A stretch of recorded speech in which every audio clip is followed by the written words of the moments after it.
তামিমকে নিয়ে প্রশ্ন করা অদ্ভুত মনে করেন হাতুরু। বাংলাদেশ ক্রিকেট দলের বিশ্বকাপ মিশন শুরু হচ্ছে চিরচেনা প্রতিপক্ষ আফগানিস্তানের বিপক্ষে ম্যাচ দিয়ে।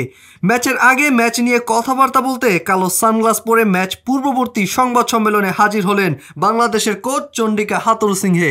সাম্প্রতিক সময়ে বাংলাদেশের ক্রিকেটাঙ্গনের সবচেয়ে আলোচিত বিষয় তামিম ইকবাল প্রসঙ্গ উঠতেই বিরক্তই হলেন tiger coach. Afghan pacer Fazal Haq ফারুকীর বিপক্ষে 4 বারের দেখায় সবকবারই আউট হয়েছিলেন তামিম ইকবাল।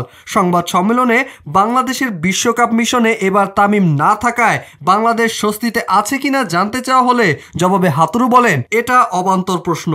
আপনি এমন কারোর কথা জিজ্ঞাসা করছেন যে এখানে নেই, তাই আমি বলতে পারবো না এটা আমাদের জন্য স্বস্তিদায়ক হবে কিনা। ফারুকী ভালো বোলার, গত 2 বছর ধরে আফগানিস্তানের হয়ে সে দারুণ খেলেছে। যারা এখানে আছে তাদের সবাইকে আমাদের যথার্থ সম্মান দিতে হবে। তামিম না থাকায় বাংলাদেশের ওপেনিং কম্বিনেশন কি হবে এই প্রশ্নে হাতুরু বলেন, আমাদের হাতে অনেকগুলো সুযোগ আছে, যেটা আপনি বললেন, তানজিদ তামিম, লিটন দাস, মেহেদী মিরাজ। আমাদের সম্ভাব্য একাদশ কেমন হবে সেটা কাল সকালেই নির্ধারণ করব।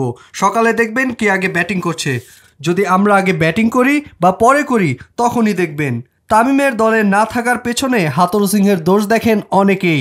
ভিডিও বার্তায় তামিম জানিয়েছিলেন আফগানিস্তানের বিপক্ষে পরের দিকে ব্যাট করতে বলা হয়েছিল তাকে। তামিমকে পরের দিকে ব্যাট করতে বলার পেছনে মূল কারণ আফগানিস্তানের শুরুর দিকের পেসার ফজল হক ফারুকীর বিপক্ষে তার বাজে পরিসংখ্যান।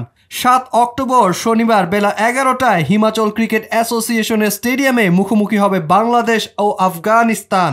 23,000 দর্শক ধারণ ক্ষমতা সম্পন্ন ধর্মশালার এই স্টেডিয়ামে সাকিব আল হাসানের স্বপ্ন রয়েছে আকাশ সমান। তর্ক বিতর্ক সব ভুলে লক্ষ্য এখন ভালো কিছু করার।